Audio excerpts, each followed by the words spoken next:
এই দেশটা কি কারুর বাবা যে আমি চাইলাম কাউকে গুলি মেরে দেওয়ার কথা বললাম?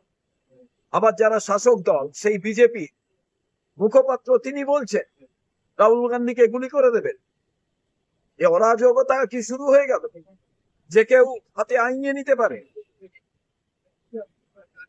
কেন এখনো পর্যন্ত এই মুখপাত্র গ্রেপ্তার হলো না?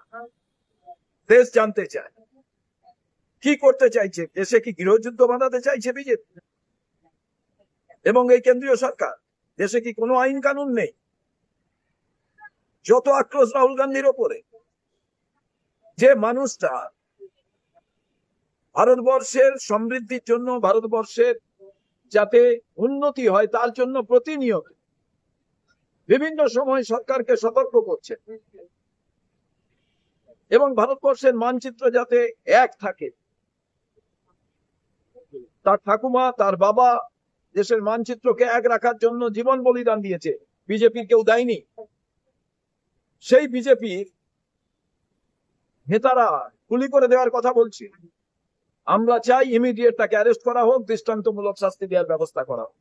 না হলে দেশে এই আইন নিজের হাতে তুলে নেওয়ার সিদ্ধান্ত যদি সাধারণ জনগণ করে তাহলে এটা শ্রীলঙ্কা হয়ে যেতে পারে। এটা ভাববেন না। কারোর মুখে কোনো লাগাম নেই। আনপার্লামেন্টারি কথা বলে যাবে আপনাদের নেতারা, আপনাদের সাংসদরা, আপনাদের মুখপাত্ররা, আর সাধারণ দেশের মানুষ চুপ করে শুনবে। ইমিডিয়েটলি এই কালপিটকে গ্রেপ্তার করা উচিত, যাতে আর অন্য কোনো মানুষ, বিজেপির অন্য কোনো নেতা, যে কেউ রাজনীতিতে যারা আছে তারা যাতে কোনো অসংসদীয় কথা না বলতে পারে। নমস্কার।